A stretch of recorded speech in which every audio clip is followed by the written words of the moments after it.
sudah ada di asli di ngopi malam hari ini. Alhamdulillah. Baik, untuk sambutan yang selanjutnya yaitu arahan atau sambutan dari Bapak Kapolsek kepada Bapak Ibtu Mustolik, sarjana hukum, kami persilakan.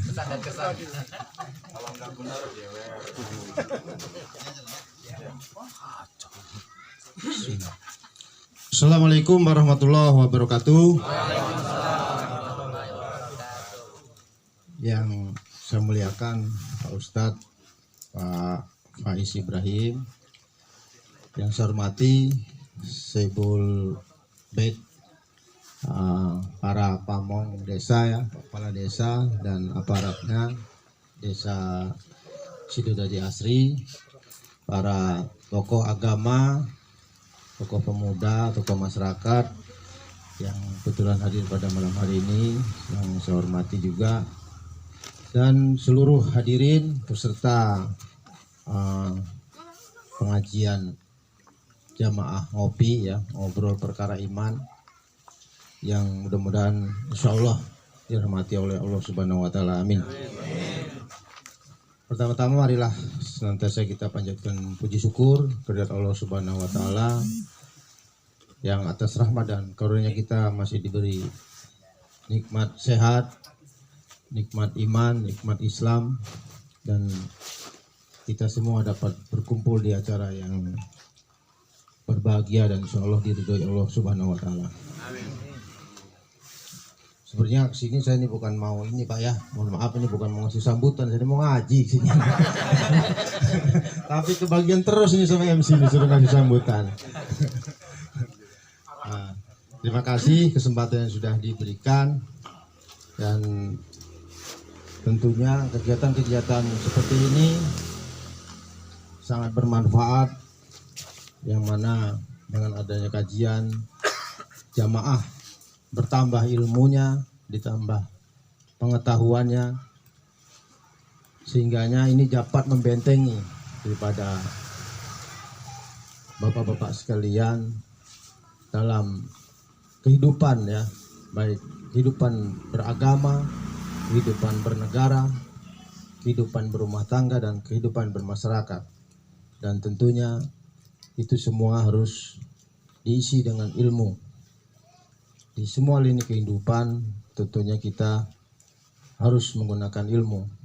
Kalau tidak menggunakan ilmu, tentu kita akan salah dan akan tersesat. Mungkin itu saja sedikit masukan dari saya.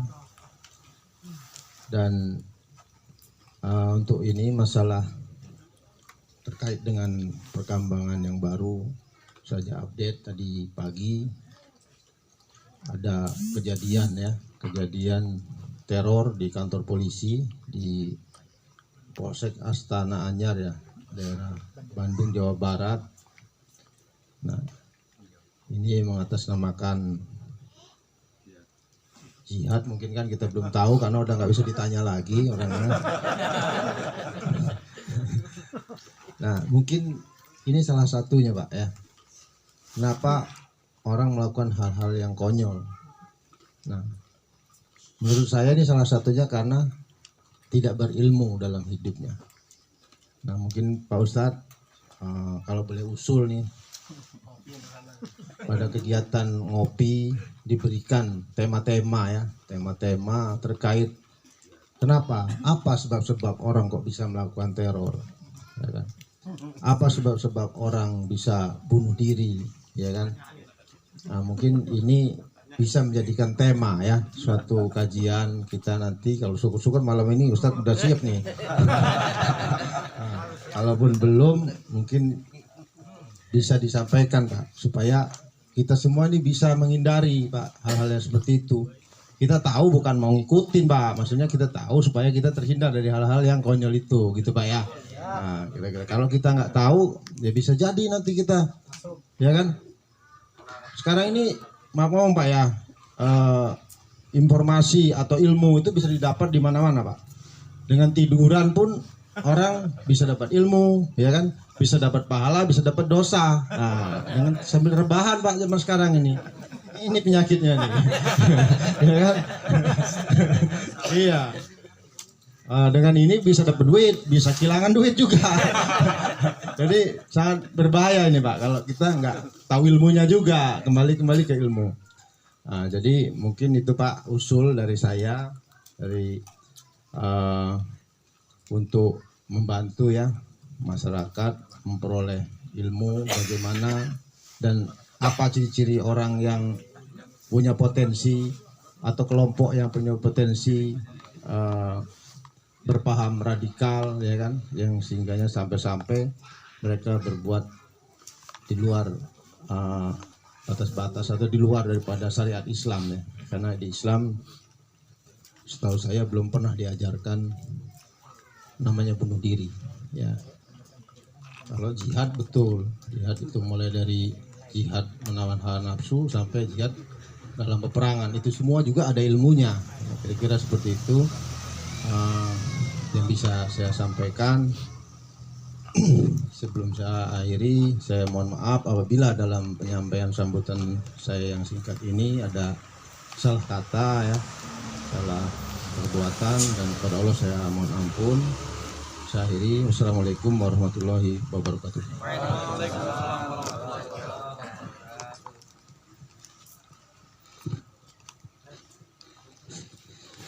Baik, terima kasih kepada Bapak Kapolsek yang telah memberikan arahannya kepada kita semua. Semoga segala yang tadi diarahkan mungkin dapat kita ambil manfaatnya dan dapat kita hindari apa-apa mungkin yang tidak bermanfaat bagi kita.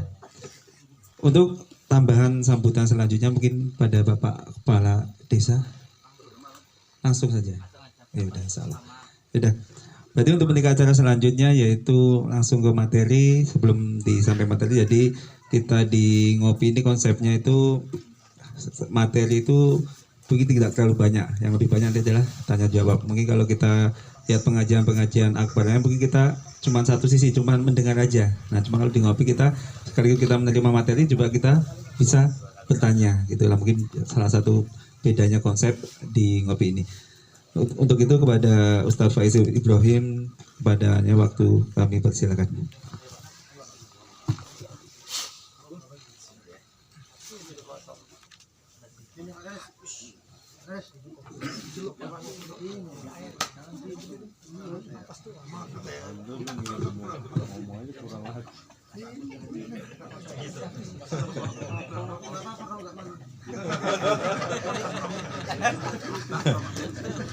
Iya, nggak ada Pak Panut ya. Aduh, kehilangan Pak Panut kita. Baik, kita mulai bismillah. Assalamualaikum warahmatullahi wabarakatuh. Alhamdulillah, salatu wassalamu ala rasulillah ma ba'du. Baik, Bapak sekalian, bukan Allah Subhanahu wa taala. Alhamdulillah kita bersyukur kepada Allah Subhanahu wa taala pada malam hari ini yang diawali tadi Pak ya, krimis-krimis ya. Yang kita juga sudah agak pesimis ini pada datang apa tidak gitu ya. Tapi ternyata semangat ngopi itu sudah di dalam hati kayak ini Pak. Amin. Alhamdulillah. Semangat untuk bertemu dengan saudara-saudara yang beriman, untuk saling menguatkan, untuk saling mendoakan. Dari tadi yang mendoakan antum sudah banyak Pak. Dari tuan rumah, dari MC, dari Pak Kapolsek lagi ya. Assalamualaikum. Doa semua itu Pak. Dengan kita hadir seperti ini mudah-mudahan akan menambah keberkahan hidup kita ya. Keberkahan keluarga kita dan keberkahan segala sesuatu yang kita hadapi ya. Salam dan salawat mudah-mudahan tetap curah pada sun kita Nabi Muhammad sallallahu alaihi wasallam beserta keluarganya, para sahabatnya dan orang-orang yang senantiasa istiqomah di atas jalan sampai hari akhirat. Baik, Bapak sekalian bukan Allah Subhanahu wa taala. Pada kesempatan malam hari ini kita akan sampaikan apa yang dipesan Bapak Kapolsek tadi. Kalau saya ingat nanti akan saya jelaskan sedikit, Pak. Kalau saya ingat itu. Tapi kita akan membahas dulu tentang apa yang disampaikan oleh Imam Ad-Daqqaq ya. Jadi beliau berpesan kepada kita, man aksara zikrol mauti ukrima bisalasatin. Barang siapa yang dia memperbanyak mengingat mati, maka dia akan dimuliakan dengan 3 hal. Jadi barang siapa yang banyak mengingat mati, dia akan dimuliakan Allah dengan 3 hal. Yang pertama adalah ta'jilu taubah. Dia akan bersegera dalam bertaubat. Kita sering ingatkan kepada bapak sekalian, yang namanya tua itu sesuatu yang mungkin dan pasti untuk yang sudah tua. Mungkin bagi yang masih muda. Tapi yang jelas-jelas pasti adalah kematian. Kita semuanya akan meninggal dunia. Dan kita hakikatnya hari ini sedang dalam antrian itu. Kalau usianya sudah 60 ke atas, kalau antrian minyak goreng itu Pak, itu mereknya sudah kebaca itu. Artinya malaikat mautnya sudah mau menyapa Pak. Kalau di atas 60 Pak. Pak Tarno belum kan? Wah, berarti masih muda beliau. Itu kalau hitung-hitungan secara umur, tapi hakikatnya kematian ini tidak memandang bayi saja sudah banyak yang meninggal, apalagi yang sudah tua-tua kayak kita ini. Artinya orang yang bahagia, orang yang dia akan mendapatkan keselamatan di akhirat adalah orang yang hari ini mempersiapkan. Di antara tanda orang yang mempersiapkan kematian itu adalah sekarang itu ditandai dengan apa? Ta'jilu taubah. Dia bersegera untuk bertaubat, tidak menunda-nunda. Karena kita semua ini nggak tahu kapan mati, Pak. Kapan mati kita nggak tahu. Itu rahasia dari Allah Subhanahu Wa Taala. Apalagi pas COVID kemarin itu, kayak hidup itu sudah kayak nggak bernilai aja, Pak. Tahu-tahu innalillah, bentar lagi innalillah. Di rumah kita itu masjidnya ada 5 corong itu Pak, kanan kiri depan belakang itu Pak. Innalillahnya bergantian, namanya beda-beda lagi Pak. Itu kalau nggak beriman itu sok juga itu Pak. Wah kayaknya sudah ini giliran nih. Oh ini lagi, oh ini beda lagi. Benar itu. Tapi bagi siapa saja yang dimuliakan Allah dengan bisa bersegera bertaubat, hakikatnya kematian itu bukan sesuatu yang ditakuti Pak. Kenapa demikian? Karena dengan meninggal dunia, hakikatnya orang beriman itu kan istirahat. Dunia ini adalah darul bala. Tempat kita bersusah payah, capek-capek itu ya di dunia. Tapi bagi orang beriman setelah dia meninggal dunia, dia akan mendapatkan sebuah kenikmatan. Jadi hakikatnya kita ini harusnya cinta pada kematian. Tapi tadi bukan lantas mempercepat kematian dengan cara-cara yang tidak dibenarkan. Nah ini kita himbau kepada sekalian warga ngopi ya, jangan ikut-ikutan pemahaman-pemahaman yang bersifat instan, maunya instan masuk surga gitu Pak Ustaz ya. Ya. Surga itu ya sesuatu yang mahal, untuk menggapainya butuh perjuangan. Seperti perjalanan mendaki Pak, nggak bisa instan-instan seperti itu. Dan juga jangan mau didoktrin bahwasanya apa, asy-syahadah hiya ghayah, mati syahid itu adalah tujuan. Jangan begitu. Kalau mati syahid itu adalah sebuah tujuan, sudah perang itu nggak usah pakai baju besi. Yang penting mati-mati, kemudian mati syahid masuk surga, dinikahkan dengan bidadari. Oh enak betul gitu Pak ya.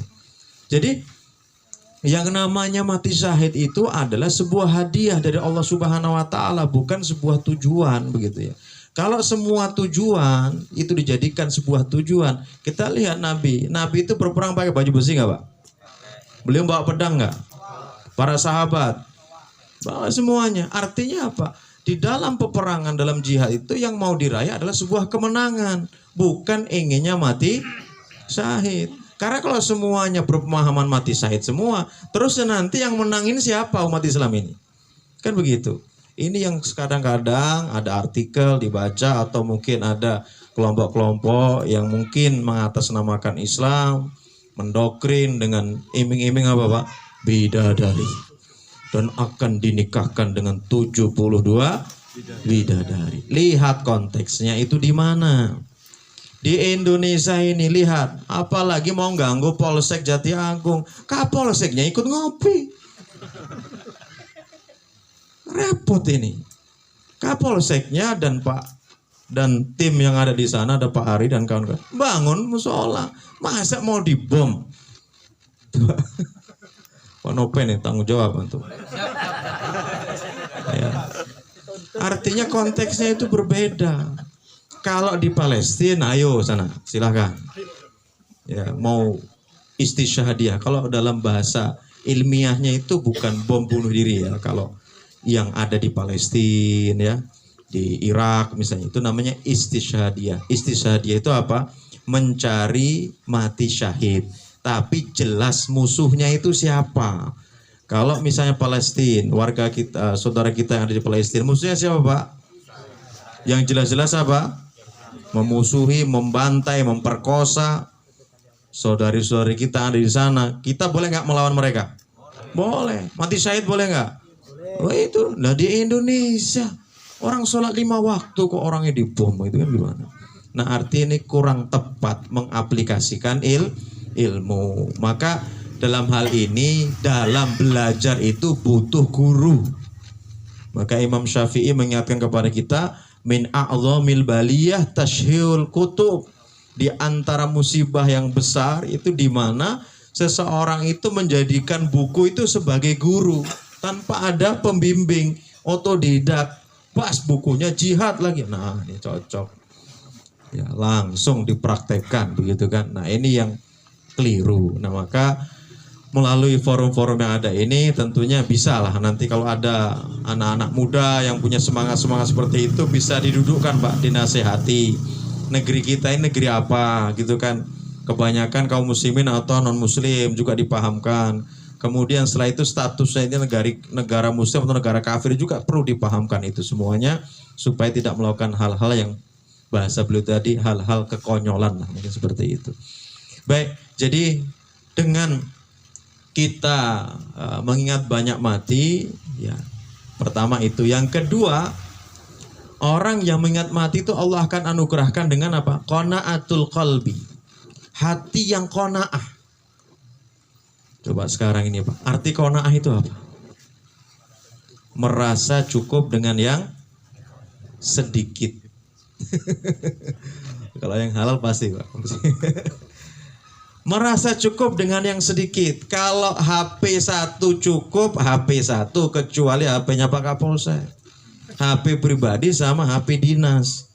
Itu dipisah. Karena kalau jadi satu berbahaya. Salah jawab kan bahaya Pak.